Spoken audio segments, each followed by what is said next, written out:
Hi friends, welcome to Kavya Nayana cooking channel. ನಾನು ಸುಷ್ಮಾ. ಬನ್ನಿ, ಇವತ್ತು 1 ಕಪ್ ಗೋಧಿ ಹಿಟ್ಟನ್ನು ಬಳಸಿ ಹಾಗೆ 1 ಟೇಬಲ್ ಸ್ಪೂನು ಕಾಫಿ ಪುಡಿನ ಬಳಸಿ ನಾನು ತುಂಬ ರುಚಿಯಾದ ಆರೋಗ್ಯಕರವಾದ ಕೇಕ್ನ ಯಾವ ಥರ ಮಾಡ್ತೀನಿ ಅಂತ ನೋಡೋಣ ಬನ್ನಿ.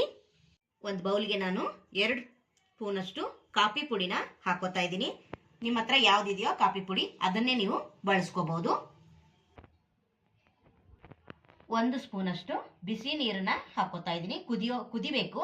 ಆ ನೀರನ್ನು ನಾವಿಲ್ಲಿ ಹಾಕೊಂಡು ಚೆನ್ನಾಗಿ ಮಿಕ್ಸ್ ಮಾಡ್ಕೊಳ್ಳೋಣ.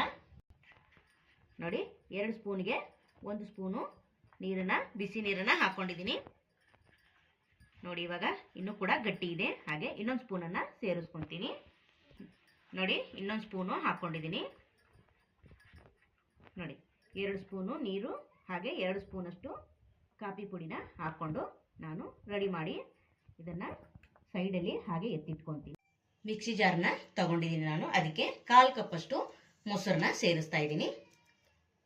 ನೋಡಿ, ಹಾಗೆ 1/2 ಕಪ್ಪಷ್ಟು ಸಕ್ಕರೆನ ಸೇರಿಸ್ತಾ ಇದ್ದೀನಿ. 1/4 ಕಪ್ಪಷ್ಟು ಎಣ್ಣೆನ ಸೇರಿಸ್ಕೊತಾ ಇದ್ದೀನಿ. ಸ್ಮೆಲ್ ಏನು ಇರಬಾರ್ದು, ಅಡುಗೆ ಎಣ್ಣೆನ ಸೇರಿಸ್ಕೊಂಡಿದ್ದೀನಿ. ಮೊಸರು ಹಾಗೆ ಎಣ್ಣೆ ಸಕ್ಕರೆನ 3ನ್ನ ಹಾಕೊಂಡು ನಾನು ಈಗ ಫೈನ್ ಆಗಿ ಪೇಸ್ಟ್ನ ಮಾಡ್ಕೊಂಡು ಬರ್ತೀನಿ. ನೋಡಿ, ಫೈನ್ ಆಗಿ ಪೇಸ್ಟ್ನ ಮಾಡ್ಕೊಂಡು ಬಂದಿದ್ದೀನಿ. ಕ್ರೀಮಿ ಆಗಿದೆ. ಈಗ ಇದಕ್ಕೇನೆ 1 ಕಪ್ಪಷ್ಟು ಗೋಧಿ ಹಿಟ್ಟನ್ನು ಸೇರಿಸ್ಕೊಳ್ಳೋಣ. ನೀವು ಮೈದಾ ಹಿಟ್ಟು ಕೂಡ ಬಳಸ್ಕೋಬಹುದು, ಇಲ್ಲ ಅರ್ಧ ಗೋಧಿ ಹಿಟ್ಟು ಅರ್ಧ ಮೈದಾ ಹಿಟ್ಟು ಕೂಡ ಬಳಸ್ಕೋಬಹುದು. ಆರೋಗ್ಯ ದೃಷ್ಟಿಯಿಂದ ಗೋಧಿ ಹಿಟ್ಟಿನಿಂದ ನಾನು ನಿಮಗೆ ಮಾಡಿ ತೋರಿಸ್ತಾ ಇದ್ದೀನಿ. ನೋಡಿ, 1 ಕಪ್ಪಷ್ಟು ಗೋಧಿ ಹಿಟ್ಟು ಹಾಕೋತಾ ಇದ್ದೀನಿ. ಹಾಗೆ 1/2 ಕಪ್ಪಷ್ಟು ಹಾಲನ್ನ ಕಾಯಿಸಿ ಆರಿಸಿರೋ ಹಾಲನ್ನ 1/2 ಕಪ್ಪಷ್ಟು ಹಾಕೊಂಡು ಮತ್ತೆ ಇದನ್ನ ಒಂದ್ಸತಿ ಗ್ರೈಂಡ್ ಮಾಡ್ಕೊಂಡು ಬರಬೇಕು ನೈಸಾಗಿ. ನೋಡಿ, ಇವಾಗ ನೈಸಾಗಿ ಇದನ್ನು ಕೂಡ ಹಿಟ್ಟು ಹಾಕಿ ರುಬ್ಕೊಂಡು ಬಂದಿದ್ದೀನಿ. ನೋಡಿ ಯಾವ ಥರ ಬಂದಿದೆ ಅಂತ. ಇದನ್ನ ಒಂದು ಬೌಲ್ಗೆ ತೆಗೆಯೋಣ. ನೋಡಿ, ಒಂದು ಬೌಲ್ಗೆ ತೆಗಿತಾ ಇದ್ದೀನಿ. ತುಂಬ ಆರೋಗ್ಯಕ್ಕೂ ಒಳ್ಳೆಯದು. ತುಂಬ ಸುಲಭವಾಗಿ ಕೂಡ ಮಾಡ್ಕೋಬಹುದು. ಮನೇಲಿರೋ ಸಾಮಗ್ರಿಗಳನ್ನ ಬಳಸಿ, ಅದು ಗೋಧಿ ಹಿಟ್ಟಲ್ಲಿ ಮಾಡಿದ್ರೆ ಆರೋಗ್ಯಕ್ಕೆ ಇನ್ನೂ ತುಂಬ ಒಳ್ಳೆಯದು. ಅದಕ್ಕೋಸ್ಕರ ನೋಡಿ, ನೀವು ಮೈದಾ ಹಿಟ್ಟು ಬೇಕಂದ್ರೆ ಅದನ್ನು ಕೂಡ ಮಾಡ್ಕೋಬಹುದು. ನೋಡಿ, ಚೆನ್ನಾಗಿ ಮಿಕ್ಸ್ ಮಾಡ್ಕೊಳ್ಳೋಣ. ಚೆನ್ನಾಗಿ ಮಿಕ್ಸ್ ಮಾಡ್ಕೊಂಡಿದ್ದೀನಿ. ಈಗ ನಾನು 1/4 ಟೀ ಸ್ಪೂನಷ್ಟು ಅಡುಗೆ ಸೋಡಾನ ಹಾಕೋತಾ ಇದ್ದೀನಿ. ಹಾಗೆ 1 ಟೇಬಲ್ ಸ್ಪೂನಷ್ಟು ಬೇಕಿಂಗ್ ಪೌಡ್ರನ್ನ ಹಾಕೋತಾ ಇದ್ದೀನಿ. ನಿಮ್ಮ ಹತ್ರ ಇದ್ರೆ ಹಾಕೊಳ್ಳಿ, ಇಲ್ಲ ಅಂದರೆ ಅಡುಗೆ ಸೋಡಾನೇ ಹಾಕೋಬಹುದು. ಈಗ ಚೆನ್ನಾಗಿ ಒಂದ್ಸತಿ ಮಿಕ್ಸ್ ಮಾಡ್ಕೊಳ್ಳೋಣ. ನೋಡಿ, ಇವಾಗ ಚೆನ್ನಾಗಿ ಮಿಕ್ಸ್ ಮಾಡ್ಕೊಂಡಿದ್ದೀನಿ. ಈಗ ಅರ್ಧ ಭಾಗ ನಾನು ಬೇರೆ ಬೇರೆ ಮಾಡ್ಕೊತೀನಿ ಈ ಹಿಟ್ಟನ್ನು. ನೋಡಿ, ಇನ್ನೊಂದು ಬೌಲ್ ತಗೊತೀನಿ. ಅದಕ್ಕೆ ಇನ್ನೊಂದು ಸ್ವಲ್ಪ ತೆಗಿತೀನಿ. ಇಲ್ಲಿ ನೋಡಿ, ಇಷ್ಟು ಈ ಬೌಲ್ಗೆ ತೆಗಿತೀನಿ. 2 ಭಾಗ ಮಾಡ್ಕೊಂಡಿದ್ದೀನಿ, ಸ್ವಲ್ಪ ಸ್ವಲ್ಪನೇ. ಈಗ ಈ ಸ್ವಲ್ಪ ಭಾಗಕ್ಕೆ ನಾನು ವೆನಿಲಾ ಎಸೆನ್ಸ್ನ ಹಾಕೋತಾ ಇದ್ದೀನಿ. ಒಂದು 1/4 ಟೇಬಲ್ ಸ್ಪೂನಷ್ಟು ಹಾಕೊಂಡು ಚೆನ್ನಾಗಿ ಮಿಕ್ಸ್ ಮಾಡ್ಕೊಳ್ಳೋಣ. ನಿಮಗೆ ವೆನಿಲಾ ಎಸೆನ್ಸ್ ಇಲ್ಲ ಅಂದರೆ ನೀವು ಏಲಕ್ಕಿ ಪುಡಿ ಕೂಡ ಹಾಕೋಬಹುದು. ನೋಡಿ, ಚೆನ್ನಾಗಿ ಮಿಕ್ಸ್ ಮಾಡ್ಕೊಳ್ಳೋಣ.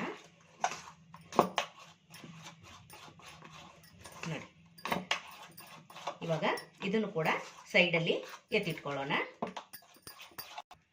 ನೋಡಿ, ಇಲ್ಲಿ ಸ್ವಲ್ಪ ಇಟ್ಕೊಂಡಿದ್ದೀನಲ್ಲ, ಇದಕ್ಕೆ ನಾನು ಆವಾಗಲೇ ಕಲಸಿ ಇಟ್ಕೊಂಡಿದ್ದೀನಿ ಕಾಫಿ ಪೌಡ್ರನ್ನ. ಈಗ ಅದನ್ನು 1 ಸ್ಪೂನಷ್ಟು ಹಾಕೊತೀನಿ. ನೋಡಿ, ಈ ಸ್ಪೂನಲ್ಲೇ 1 ಸ್ಪೂನಷ್ಟು ಹಾಕೋತೀನಿ. ಜಾಸ್ತಿ ಅನಿಸಿದ್ರೆ ನಿಮಗೆ 1/4 ಸ್ಪೂನಷ್ಟು ಹಾಕ್ಕೊಳ್ಳಿ. ನೋಡಿ, ಇವಾಗ ಚೆನ್ನಾಗಿ ಮಿಕ್ಸ್ ಮಾಡ್ಕೊಳ್ಳೋಣ. ನೋಡಿ, ಈ ಥರ ಡಿಫ್ರೆಂಟಾಗಿ ತೋರಿಸ್ಕೊಡ್ತಾ ಇದ್ದೀನಿ ಫ್ರೆಂಡ್ಸ್. ನೀವು ಕೂಡ ಒಂದ್ಸತಿ ಟ್ರೈ ಮಾಡಿ. ಹಾಗೆ ನಿಮ್ಮ ಫ್ರೆಂಡ್ಸ್ ಫ್ಯಾಮಿಲಿಗೂ ಕೂಡ ಶೇರ್ ಮಾಡಿ. ಯಾರಾದರೂ ಹೊಸಬ್ರು ನಮ್ಮ ಚಾನಲ್ ನೋಡ್ತಾ ಇದ್ದರೆ ಪ್ಲೀಸ್ ಸಬ್ಸ್ಕ್ರೈಬ್ ಮಾಡ್ಕೊಂಡು ಸಪೋರ್ಟ್ ಮಾಡಿ ಫ್ರೆಂಡ್ಸ್. ಪೂರ್ತಿ ವಿಡಿಯೋನ ನೋಡಿ, ಸ್ಕಿಪ್ ಮಾಡಬೇಡಿ. ನೋಡಿ, ಈ ಥರ ನಾನು ಮಿಕ್ಸ್ ಮಾಡಿ 2 ಬ್ಯಾಟರ್ನ ರೆಡಿ ಮಾಡಿ ಇಟ್ಕೊಂಡಿದ್ದೀನಿ. ನೋಡಿ, ಈಗ ಫ್ರೀ ಹಿಟ್ಟನ್ನ ಮಾಡ್ಕೊಳ್ಳೋಣ. ಕಡಾಯಿನ ಒಲೆ ಮೇಲೆ ಪಾತ್ರೆಗೆ ನಾನು ಬೇಕಿಂಗ್ ಪೇಪರ್ ಹಾಕಿ ನೋಡಿ ಎಣ್ಣೆನ ಹಚ್ಚಿ ಇಟ್ಕೊಂಡಿದ್ದೀನಿ. ಈಗ ಬ್ಯಾಟರ್ನ ಒಂದೊಂದೇ ಟೇಬಲ್ ಸ್ಪೂನಷ್ಟು ಹಾಕೊಳ್ಳೋಣ. ನಾನು ವೆನಿಲಾ ಎಸೆನ್ಸ್ನ ಸೇರಿಸ್ಕೊಂಡಿರೋದನ್ನ ಮೊದಲು ಹಾಕೊತೀನಿ. ಸ್ವಲ್ಪ ಸ್ವಲ್ಪನೇ ಹಾಕೊಂಡು ಅಗಲ ಮಾಡ್ಕೊಳ್ಳಿ. ನೋಡಿ, ಈ ಥರ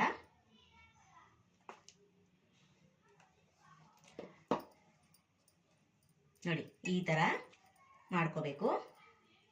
ಈಗ ಕಾಫಿ ಪುಡಿನ ಕಲಸಿರೋದನ್ನ ಅದನ್ನು ಕೂಡ ಹಾಕೊತೀನಿ ನೋಡಿ. ಇದು ಕೂಡ ಈಗ ಮತ್ತೆ ನಾನು ವೆನಿಲಾ ಎಸೆನ್ಸ್ ಕಲಸಿರೋ ಹಿಟ್ಟನ್ನು ಮತ್ತೆ ಹಾಕೊತೀನಿ ನೋಡಿ. ನೋಡಿ ಈ ಥರ ಕಾಫಿ ಪುಡಿ ಹಾಕಿರೋದನ್ನ ಕಲಸಿರೋದನ್ನ ಮತ್ತೆ ನಾನು ಹಾಕೊತೀನಿ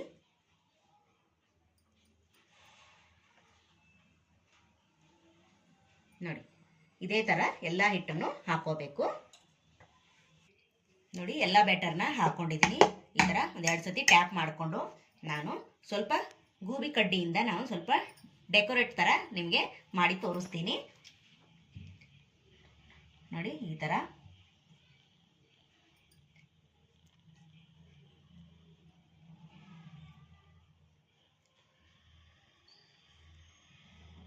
ನೋಡಿ ಕಾಣಿಸ್ತಾ ಇದೆಯಾ ನಿಮಗೆ ಎಷ್ಟು ಚೆನ್ನಾಗಿ ನೋಡಿ. ಇದೇ ಥರನ ಮಾಡ್ಕೊಂಡಿದ್ದೀನಿ. ನೀವು ಬೇರೆ ಥರ ಡಿಸೈನ್ ಕೂಡ ಮಾಡ್ಕೋಬೋದು. ಸುಮ್ಮನೆ ಮಕ್ಕಳಿಗೆ ಚೆನ್ನಾಗಿ ಕಾಣಿಸ್ಲಿ ಅಂತ ನಾನು ಮಾಡಿ ತೋರಿಸಿದ್ದೀನಿ. ಇವಾಗ ಬನ್ನಿ ಇದನ್ನು ಬೇಯಿಸ್ಕೊಳ್ಳೋಣ. ಲೋ ಫ್ಲೇಮಲ್ಲೇ 40 ರಿಂದ 45 ನಿಮಿಷ ನಾವು ಬೇಯಿಸ್ಕೊಳ್ಳೋಣ. ನಾನು ಕಡಾಯಿನ 10 ನಿಮಿಷ ಫ್ರೀ ಹೀಟ್ ಮಾಡ್ಕೊಂಡಿದ್ದೀನಿ. ಈಗ ಓಪನ್ ಮಾಡಿಕೊಂಡು ನೋಡಿ, ಇವಾಗ ಕೇಕ್ ಬ್ಯಾಟರ್ನ ಮಧ್ಯದಲ್ಲೇ ಇಡ್ತಾ ಇದ್ದೀನಿ. ಈಗ 40 ರಿಂದ 45 ನಿಮಿಷ ಲೋ ಫ್ಲೇಮಲ್ಲೇ ಬೇಯಿಸ್ಕೊತೀನಿ ನೋಡಿ. ಟೈಟಾಗಿ ಮುಚ್ಚಿ ನಾನು 45 ನಿಮಿಷ ಬೇಯಿಸ್ಕೊತೀನಿ. ಲೋ ಫ್ಲೇಮಲ್ಲೇ ಬೇಯಿಸ್ಕೊಳ್ಳೋಣ. 45 ನಿಮಿಷ ನಿಮಗೆ ಆದಮೇಲೆ ನಾನು ತೋರಿಸ್ಕೊಳ್ತೀನಿ ನೋಡಿ. 40 ರಿಂದ 45 ನಿಮಿಷ ಆಗಿದೆ. ಈಗ ಓಪನ್ ಮಾಡಿ ನೋಡೋಣ ಬನ್ನಿ. ಹುಷಾರಾಗಿ ತೆಗೀರಿ, ಬಿಸಿಯಾಗಿರುತ್ತೆ ಜಾಸ್ತಿ ನೋಡಿ. ವಾವ್, ಸೂಪರ್ ಅಲ್ವಾ? ನೋಡಿ, ನೋಡ್ತಾ ಇದ್ದೀರಾ ಎಷ್ಟು ಚೆನ್ನಾಗಿ ಬಂದಿದೆ. ಇವಾಗ ಒಂದು ಕಡ್ಡಿನ ಹಾಕ್ಬಿಟ್ಟು ನೋಡೋಣ ಆಗಿದೆ ಇಲ್ಲೋ ಅಂತ ನೋಡಿ. ಈಗ ಗೋಬಿ ಕಡ್ಡಿನ ನೋಡಿ. ವಾವ್, ಸೂಪರ್ ಅಲ್ವಾ? ಸ್ವಲ್ಪ ಕೂಡ ಅಂಟಿಲ್ಲ ಫ್ರೆಂಡ್ಸ್, ನೋಡ್ತಾ ಇದ್ದೀರಾ? ಸೂಪರ್. ಇವಾಗ ಇದನ್ನ ತಣ್ಣಗಾಗಲು ಎತ್ತಿಟ್ಕೊಳ್ಳೋಣ. ಈಗ ತಣ್ಣಗಾಗ್ಲಿ, ತಣ್ಣಗಾದ್ಮೇಲೆ ನಾವು ಕಟ್ ಮಾಡಬೇಕು ನೋಡಿ. ಇವಾಗ ತಣ್ಣಗಾಗಿದೆ ನೋಡಿ. ಇವಾಗ ಇದನ್ನ ಚಾಕುವಿನ ಸಹಾಯದಿಂದ ಸೈಡ್ ಎಲ್ಲ ಬಿಡಿಸ್ಕೊಳ್ಳೋಣ ನೋಡಿ. ತುಂಬ ಈಸಿಯಾಗಿ ಬಿಡುತ್ತೆ ನೋಡಿ. ಈಗ ಪ್ಲೇಟ್ಗೆ ಹಾಕೊಳ್ಳೋಣ. ಒಂದೆರಡು ಸತಿ ಟ್ಯಾಪ್ ಮಾಡೋಣ ನೋಡಿ ಫ್ರೆಂಡ್ಸ್. ನೋಡಿ, ಪಾತ್ರೆಗೂ ಕೂಡ ಅಂಟಿಲ್ಲ ನೋಡಿ, ಎಷ್ಟು ನೀಟಾಗಿ ಬಂದಿದೆ. ಈಗ ಬೇಕಿಂಗ್ ಪೇಪರ್ ಕೂಡ ತೆಗೆದುಬಿಡೋಣ ನೋಡಿ ಫ್ರೆಂಡ್ಸ್. ಎಷ್ಟು ಸ್ಪಾಂಜಿಯಾಗಿ ನೋಡಿ, ಸಾಫ್ಟ್ ಆಗಿ ಬಂದಿದೆ ನೋಡಿ ಫ್ರೆಂಡ್ಸ್. ನೋಡಿ ನೋಡಿ, ಸೂಪರ್ ಅಲ್ವಾ? ಸಖತ್ತಾಗಿ ಬಂದಿದೆ ಅಲ್ವಾ? ನೋಡಿ, ಸೂಪರ್. ಬನ್ನಿ ಇವಾಗ ಕಟ್ ಮಾಡ್ಕೊಳ್ಳೋಣ ನೋಡಿ. ಕಟ್ ಮಾಡ್ಕೊತಾ ಇದ್ದೀನಿ ನೋಡಿ. ನೋಡಿ ಫ್ರೆಂಡ್ಸ್, ಸೂಪರ್ ಅಲ್ವಾ? ನೋಡಿ ಎಷ್ಟು ಚೆನ್ನಾಗಿ ಬಂದಿದೆ ನೋಡಿ ಫ್ರೆಂಡ್ಸ್. ನೋಡಿ ನೋಡಿ ಫ್ರೆಂಡ್ಸ್, ಯಾವ ಬೇಕರಿಗಿಂತಲೂ ಕಡಿಮೆ ಇಲ್ಲ ನಮ್ಮ ಕೇಕು. ಎಷ್ಟು ಸಖತ್ತಾಗಿ ಬಂದಿದೆ, ಸ್ಪಾಂಜಿಯಾಗಿ. ನೀವು ಕೂಡ ಮನೇಲಿ ಒಂದ್ಸತಿ ಟ್ರೈ ಮಾಡಿ. ಮಕ್ಕಳಿಗೆ ಈವ್ನಿಂಗ್ ಸ್ನ್ಯಾಕ್ಸ್ ಆಗಿ ಕೂಡ ಮಾಡಿ ಕೊಡ್ಬೋದು. ಹ್ಯಾಪಿ ನ್ಯೂ ಇಯರ್, ಹಾಗೆ ಕ್ರಿಸ್ಮಸ್ ಕೂಡ ಬರ್ತಾ ಇದೆ. ನೀವು ಯಾವುದಕ್ಕಾದ್ರೂ ಮಾಡ್ಕೋಬಹುದು. ಸೂಪರ್ ಆಗಿ ಬಂದಿದೆ. ಹಾಗೆ ನಮ್ಮ ಚಾನೆಲ್ನ ಇನ್ನೂ ಯಾರು ಸಬ್ಸ್ಕ್ರೈಬ್ ಮಾಡ್ಕೊಂಡಿಲ್ಲ, ಪ್ಲೀಸ್ ಹೋಗಿ ಸಬ್ಸ್ಕ್ರೈಬ್ ಮಾಡ್ಕೊಳ್ಳಿ. ಬೆಲ್ ಐಕನ್ನ ಪ್ರೆಸ್ ಮಾಡಿ ಆಲ್ ಅನ್ನೋ ನೋಟಿಫಿಕೇಶನ್ ಸೆಲೆಕ್ಟ್ ಮಾಡ್ಕೊಂಡ್ರೆ ನಾವು ಹಾಕೋ ವಿಡಿಯೋ ಎಲ್ಲ ಮೊದಲು ನಿಮಗೆ ಬರ್ತದೆ ಫ್ರೆಂಡ್. ಆಗ ಎಲ್ರಿಗಿಂತ ಮುಂಚೆ ನೀವೇ ನೋಡ್ಬೋದು. ನೋಡಿ ಎಷ್ಟು ಸ್ಪಾಂಜಿಯಾಗಿ ಬಂದಿದೆ ನೋಡಿ ಫ್ರೆಂಡ್. ನೋಡಿ, ಸೂಪರ್ ಅಲ್ವಾ? ಸಖತ್ತಾಗಿ ಬಂದಿದೆ ನೋಡಿ. ಹಾಗೆ ಈ ವಿಡಿಯೋ ನಿಮಗೆ ಇಷ್ಟವಾದರೆ ಪ್ಲೀಸ್ ಲೈಕ್ ಮಾಡಿ, ಶೇರ್ ಮಾಡಿ, ಕಮೆಂಟ್ ಮಾಡಿ, ಸಬ್ಸ್ಕ್ರೈಬ್ ಮಾಡ್ಕೊಳ್ಳಿ. ನಮ್ಮ ವಿಡಿಯೋ ನೋಡಿದ್ದಕ್ಕಾಗಿ ನಿಮ್ಮೆಲ್ಲರಿಗೂ ಧನ್ಯವಾದಗಳು. Thank you for watching. ನಮಸ್ಕಾರ ಫ್ರೆಂಡ್ಸ್.